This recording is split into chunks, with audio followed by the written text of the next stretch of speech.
Sherlock Holmes triomphe. Arthur Conan Doyle.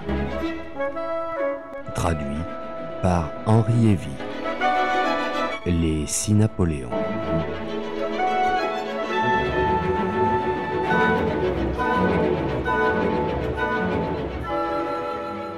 Il arrivait assez souvent à Monsieur Lestrade de Scotland Yard de venir causer avec nous dans la soirée.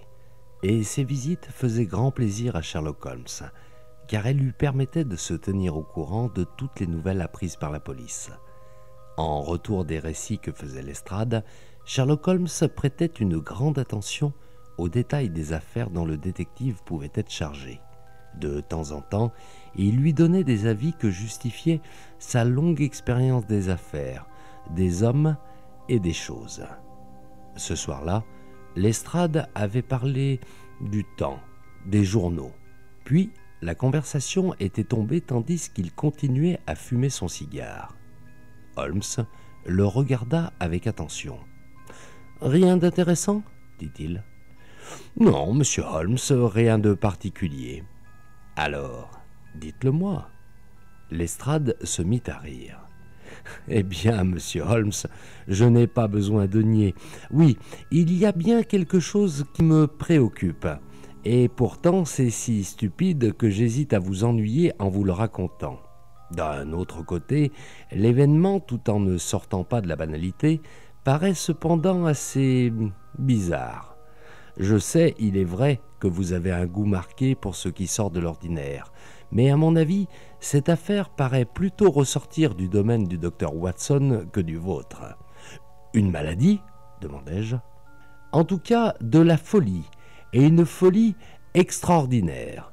Croyez-vous qu'il existe de nos jours un homme qui nourrit une telle haine contre Napoléon Ier qu'il brise impitoyablement toutes les statues qui le représentent ?» Holmes s'enfonça dans sa chaise. « Cela ne me regarde pas, dit-il. C'est précisément ce que je viens de dire. Mais comme l'homme en question se met à cambrioler des maisons dans le but de briser ces statues, il cesse d'appartenir au domaine du docteur pour passer dans celui de la police. » Holmes se redressa. « Ah, du moment où il y a des cambriolages, cela devient plus intéressant.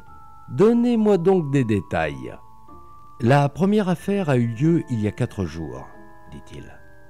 Elle se passa chez Mr. Moïse Hudson, qui a un magasin de vente d'objets d'art dans Kennington Road. Le commis s'était un moment absenté du magasin quand, tout à coup, il entendit du bruit à l'intérieur.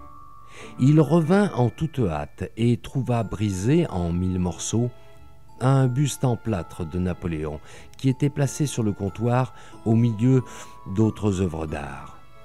Il se précipita dans la rue, mais malgré l'affirmation de plusieurs personnes qui avaient vu un individu s'enfuir du magasin, il ne put le découvrir.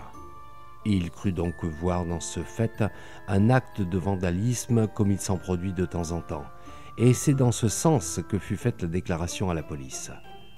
Le buste ne coûtait que quelques shillings, et l'affaire semblait trop anodine pour qu'on se livrât à une enquête. Un second fait semblable se produisit, plus sérieux et plus étrange la nuit dernière. Dans Kennington Road, à quelques centaines de mètres du magasin de Moïse Hudson, habite un médecin bien connu, le docteur Barnicoat, qui a une clientèle très importante sur la rive gauche de la Tamise.